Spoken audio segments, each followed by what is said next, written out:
The much-anticipated Star Wars TV series, Obi-Wan Kenobi, will premiere exclusively on the Disney Plus streaming platform on May 25 this year, which is also the 45th anniversary of Star Wars: A New Hope.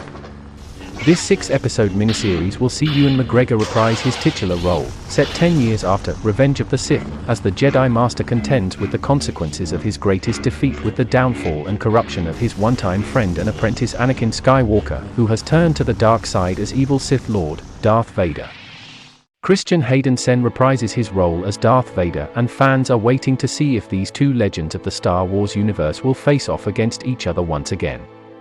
The Obi-Wan Kenobi trailer is out now and you can watch it online at movieganda.com. Composer John Williams also returns to do the musical score exclusively and for the first time for a Star Wars TV series.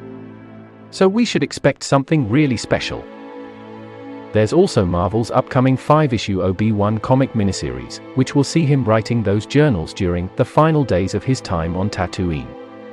It sounds like the main story will be set after this show, with flashbacks to different points in his life. Disney loves synergy, so it's possible elements from the comic will appear in the show. The first comic magazine issue comes out in May.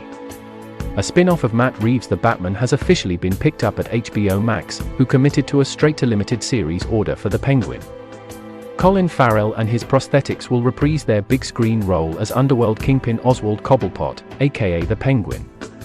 Reeves stated that Colin exploded off the screen as the Penguin in The Batman, and having the chance to thoroughly explore the inner life of that character on HBO Max is an absolute thrill.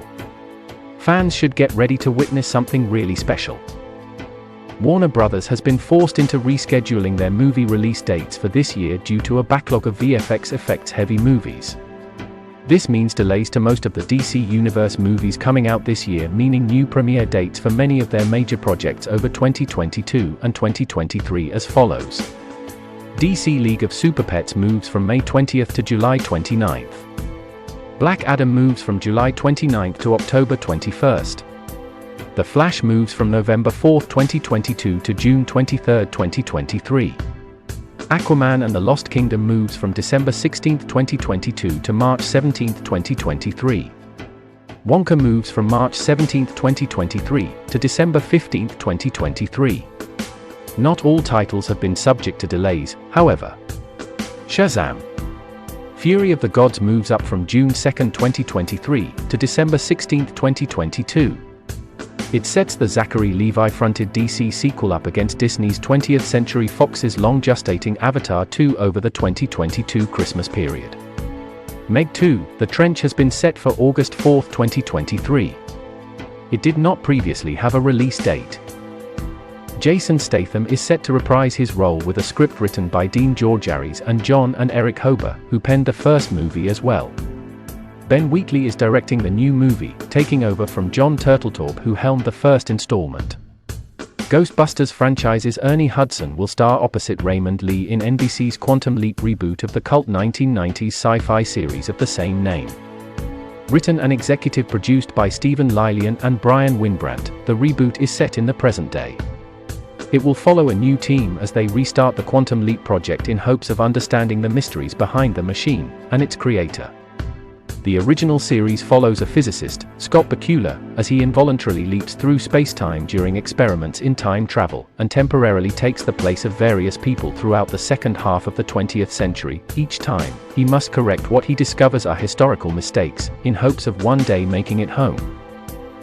Ernie Hudson will portray Herbert "Magic" Williams in the pilot, who is a Vietnam War veteran and head of the time travel project at Quantum Leap. Meanwhile, Lee will play Dr. Ben Sohn, a world-renowned physicist working on Quantum Leap who gets stuck in the late 1980s with amnesia after using the technology. Hudson's Williams will have to keep the Pentagon at bay and buy his team time to rescue Sohn. This reboot looks like it is a continuation of the original series, which still has Scott Bakula's Sam Beckett still time traveling around. If this pilot gets approved for a series, maybe, just maybe, we might see Dr. Samuel Beckett make it home. Who knows? Fede Alvarez, the filmmaker behind Do Not Breathe, 2013's Evil Dead and Netflix's remake of Texas Chainsaw Massacre, has been tapped to resurrect the Alien franchise. He will write and direct the upcoming sci-fi feature film for 20th Century Studios. Though next to nothing is known about Alvarez's take on the material, the feature will reportedly be unconnected to the franchise's previous entries. Ridley Scott, who directed the original 1979 science fiction horror and returned for 2 further installments, Prometheus and Alien: Covenant, both prequel films that attempted to tell the origin of the Xenomorphs, will produce via his Scott-free banner. Sources told The Hollywood Reporter that Alvarez, a longtime and devoted fan of the Alien franchise, casually pitched his take for a film to Scott some years ago. The idea clearly stuck with Scott until late last year, when he reportedly called Alvarez out of the blue and asked him if he was still interested in making the feature. Thank you for watching. Please hit the subscribe button and notification icon, so you do not miss out on future videos on the Flash movie, Star Wars Obi-Wan Kenobi, The Mandalorian Season 3, hot entertainment news and much more.